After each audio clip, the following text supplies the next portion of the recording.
अस्सलामुअलैकुम वरहमतुल्लाहि वबरकातुहू। Welcome back to our channel.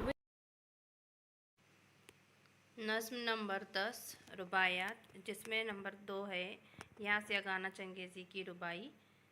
यहाँ पर उनका जान पहचान दिया गया है, तारुफ दिया गया है शायर का। यास यगाना चंगेज़ी का नाम मिर्ज़ा वाजिद हुसैन था। वो 17 अक्टूबर सन 1883 को पटना बिहार में पैदा हुए। इनका तखल्लुस यास था, बाद में यगाना हो गया। आज हम 10वीं जमात की रुबाइयात, जिसमें नंबर 2 है यास यगाना चंगेज़ी की रुबाई, देखने जा रहे हैं। यहाँ पर यास यगाना चंगेज़ी, इनका पहले तखल्लुस था यास और बाद में हो गया यगाना हो गया। इनके एक कलाम में एक ख़ास तरह की इनफरादियत का रंग हावी है। बोलचाल के ऐसे अल्फाज भी जो अदबी ज़ुबान का हिस्सा नहीं होते हैं, मायने में तेज़ी और तुंदी लाने के लिए यास यगाना इन्हें इस्तेमाल करते थे। इनके कलाम के मजमूए आयत वजदानी और गंजनिया के नाम से शाये हुए हैं।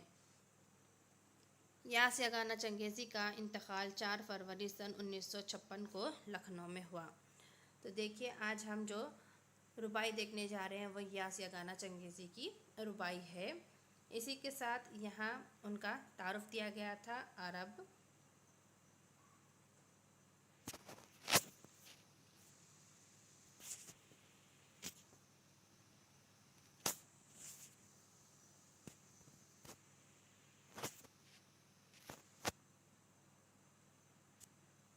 आए देखते हैं उनकी रुबाई।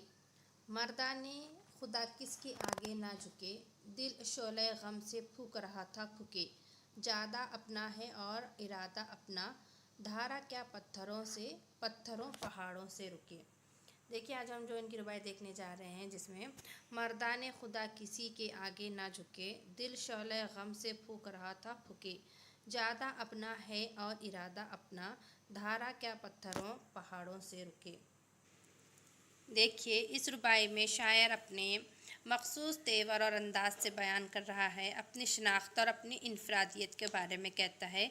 वह कहता है, जो खुदा के ख़ास बंदे होते हैं वो राहे हक़ पर चलते हैं और रास्ते में आने वाली मुश्किलात और रुकावटों से समझौता नहीं करते।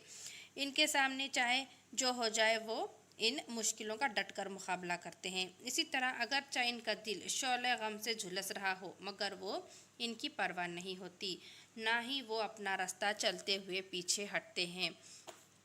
ना तो वो अपने इरादों को बदलते हैं, बल्कि अपने मजबूत इरादों से वो अपनी मंजिल को पा लेते हैं। इनकी यही